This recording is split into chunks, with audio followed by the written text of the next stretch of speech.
interesting that people who say that they use credit cards, quote unquote, responsibly, and that meaning that they use it and then they pay it off.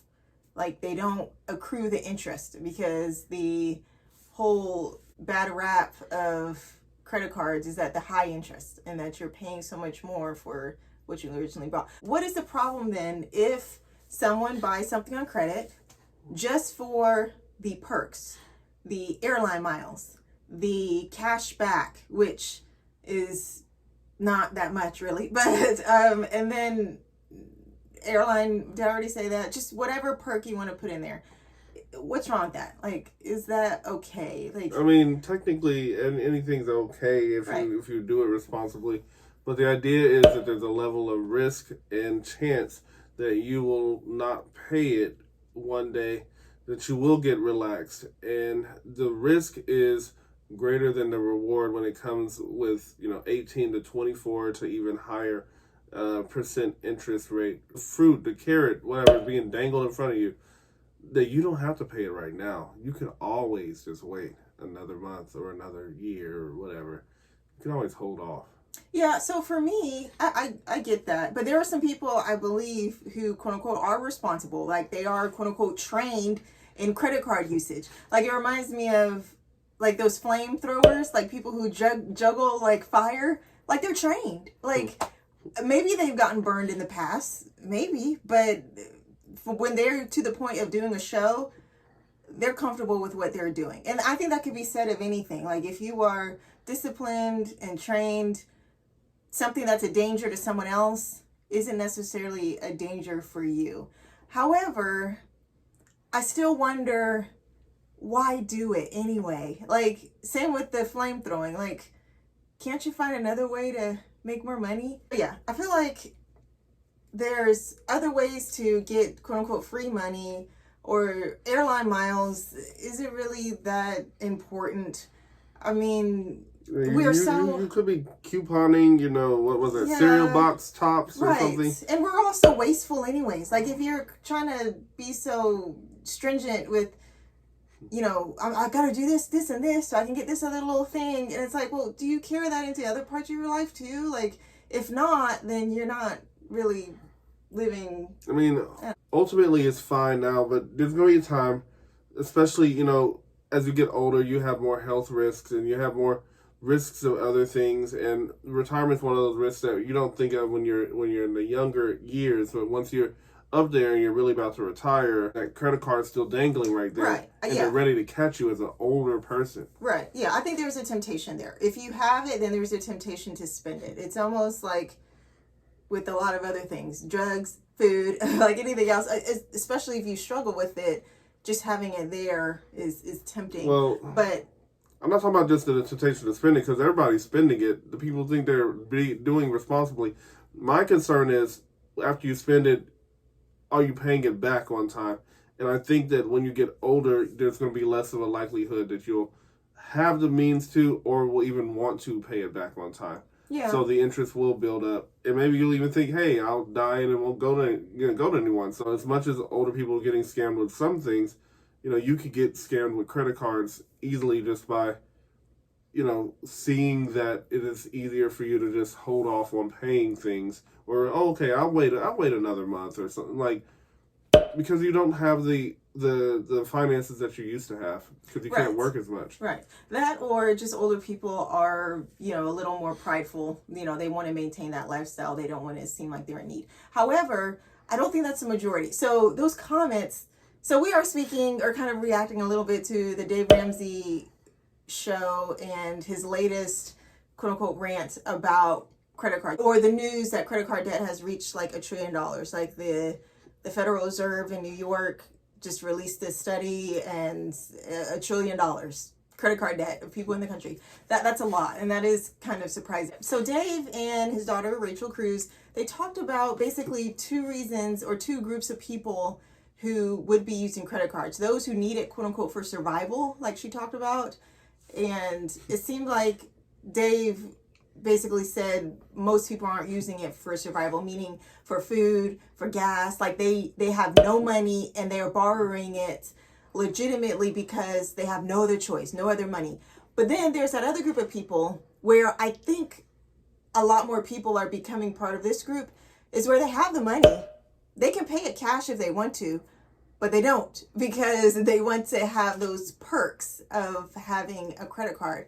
And like I said, they use it responsibly, where they just turn back around and they pay it right off, and they're building their credit score. Like, that's the other thing too. Like, using credit cards helps you build your credit score. I mean, my question is, once you got a house, what do you need?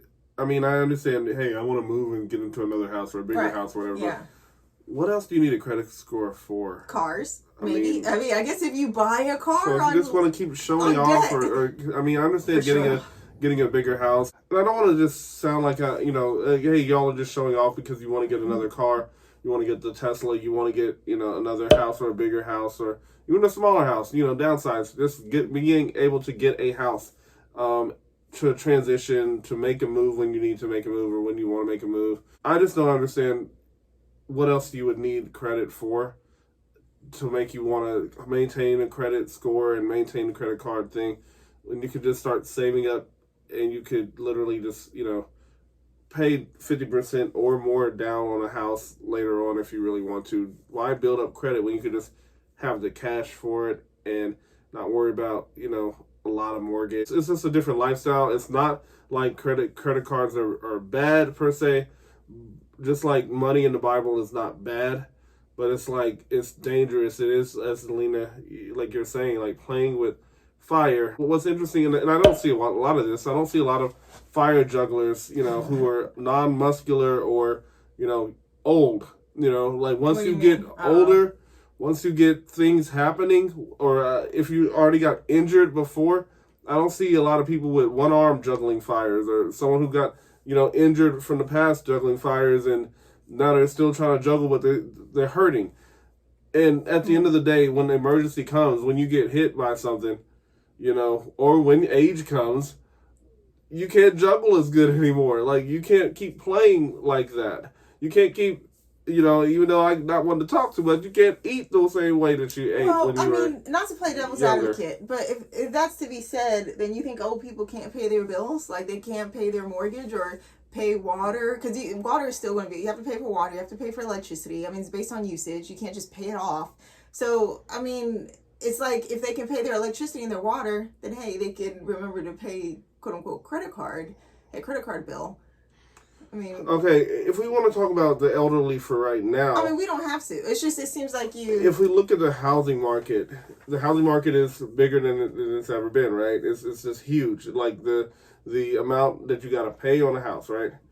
Well, what I'm learning, housing prices. Yeah, what I'm learning was what I'm doing with our church and helping with older people and things like that, is that they got the houses back in the day. Yeah. When it was nice cheap. Prices, yeah. So the houses are big. Yeah, they're luxurious. Yeah, they look like they're really paying on a nice sized house right there. But they were paying like $100,000 or $150,000 on it, not the $1 million that it's now worth. Yeah. So that's why they're managing it, and they look like they're doing a lot better. But at the end of the day, they can't handle credit card debt. They can't handle more stuff going on because they are retired. Okay. Well, sorry to cut you off again, but okay. Well, then what's to say then just use credit cards while you're young then? Just use it while you're young, before you get a house, so that you can build up your credit and so on and so forth. That, just like getting out of debt, I said that's like a slingshot. And once you're out of debt, woo, you get it, you flying. If you lose all your money, you know how to make it back. You know how to continue to make money, right? Make income. If you're using credit cards now, it's like building a slingshot. And when you get older, woo, anything that hits you, you're going to have that as your first response. I have a credit card in my wallet. This is okay. That's not going to, so that's the thought process. Is you have that conditioned in your mind, like, I have a fallback. Like, if I ate Pop-Tarts every day, eventually I'm going to be like, oh, well, I'm really hungry. I don't have much money. The first thing I'm going to get are Pop-Tarts, because I remember those, or ramen noodles, or whatever. Like, that's the condition that is in my mind. Debt is debt. Even if you take out a quote unquote small debt just to fill up your gas tank, and you turn it around and pay it off before the next cycle so that you're not accruing interest, for that little time, you're in debt. You owe somebody. You voluntarily borrowed money, whether you had the money or not. Like almost like, I mean, I don't know, like in school and people like would ask to borrow a pencil. Now, granted, mostly people will borrow if they don't have one. But if you have one, get those things back. But yeah. Yeah, if you have one, if you have a pencil and you say, hey, let me borrow a pencil, like, well, why? Because you already have one. Like, so borrow money, why? Because you already have the money. And so I wonder who is getting over on who. Like, you have the credit card companies, and then you have the consumer. If the credit card companies are doing all this marketing and doing all these things to kind of prey upon the consumer and get them to, you know, get into debt, and then you have a quote unquote savvy consumer who's saying, you're not going to get me in debt, I'm going to pay it off, and I'm going to get your airline miles, and I'm going to get all these points. I don't know, but like, I think the point thing too, and the cash back, all that can be kind of looked at differently as well. Like, I don't think, obviously, Dave and people who feel this way, they're not against like free money because they invest. That's what investing is. You're kind of building on the money you put in. You're not making every dollar. You're getting an investment. So it's not the principle of that. It's the principle of kind of where this investment is going. I believe the consumer is not getting over on the credit card company because their investment isn't a high yield. Like I do, you know, those points for groceries where you scan your receipt and you get quote unquote points, and then you can redeem those points for gift cards or for whatever. It's nice, but those quote unquote points, it takes like 1,000 points for like $1 or less than $1. Like I haven't done the math on it, but it doesn't seem to even be worth it. I mean, yeah, like that thought process. I've heard about this business model. You know, I'm willing to give you, you know, $20 worth of things if you're going to come to my business and buy about $500 worth. Right. You know, I'm willing to make you feel like you got a deal on the Right. Kroger fuel points, you know, whatever. If you come to my store and shop and you buy hundreds of dollars of stuff every week, you know, think about the Kroger fuel points for a minute. You get 10 cents off of your gas if you spend $100 within a month. So that stuff even resets. You know, so if you spend $100 like you lose it. every week for that month, that's $400, you know, dollars spent right there. That's like 40 fuel points off. So I mean like 40 cents off. So I mean 40 cents off versus spending $400 at the store sounds like you got a deal, but ultimately, you know, they at least have you shopping there thinking you have a deal. Yeah, I mean, and some people would say, hey, I'm going to buy this anyways. They're not making me spend more. I guess maybe, but the bottom line, I guess the reason why we don't use credit cards, you know, for the sake of, you know, the unknown, and I have this around my neck or over my head that I have to pay this back and maybe something will happen that I can or won't. Aside from that, it's just the simplicity.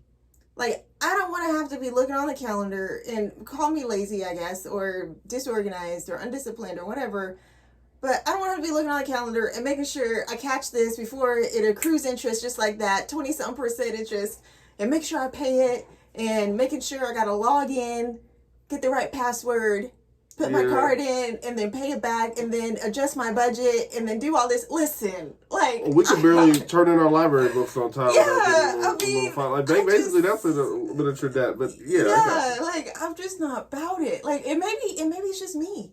Maybe I'm just not... Yeah, it's a lifestyle choice. It's not wrong for you to do that. It's just, like I said, risky. You know, it's like, you know, walking a very fine line. Yeah. I do want to say just one more thing, because we're trying to wrap this up. I want to say one more thing about Dave Ramsey and his quote-unquote rants. I always say ranch. So that gives you a clue of where I work at, asking people about ranch. But anyways, his rants, the quote-unquote screaming, and all that. Even if you're not a believer or Christian or whatever, there is a parable, and, you know, from Jesus, basically...